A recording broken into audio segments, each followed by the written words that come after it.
Good morning. I have to say this morning was one of those mornings in prayer and the Word that is kind of a slap. And you may say, well, God doesn't slap.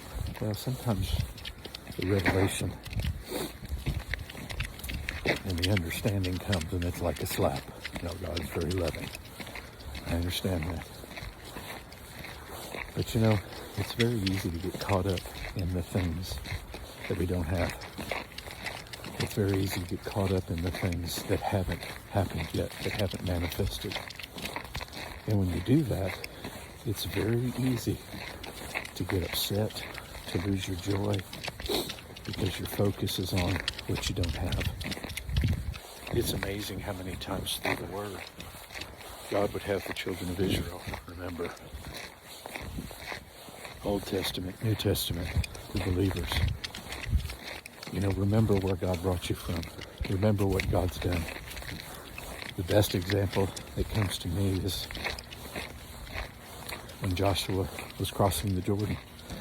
God told them to take one man out of each tribe and grab a stone out of the midst of the Jordan and build a monument. He said, because when your children ask, what do these stones mean? You rehearse what I did this day.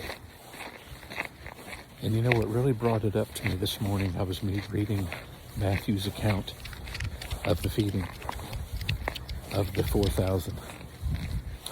And Jesus said, how much food do we have? And we know in Mark's account, or John's account of it, of the feeding of the 5,000, Philip says, basically, we got a little boy's lunch, but what is that among so many? And in Matthew's account of feeding the 4,000, he said he had 7 loaves and a couple fish. And what really hit me this morning, now you're looking at 4,000 men, not including women and children, and you have 7 loaves of bread and just a couple fish. And the tendency would be to, well, what good is this? Here I've got this huge need. Here I've got all this stuff going on, and I've got 7 loaves. And I love it. Jesus just said, the Bible says he took the bread, gave thanks, blessed it, and they distributed and fed the 4,000 and took up 7 baskets. But it all started with being thankful for what he had. Beloved, don't ever lose that. Don't ever lose sight of how blessed we truly are and giving God the praise for what he's done. That's what makes the atmosphere for miracles. I love you.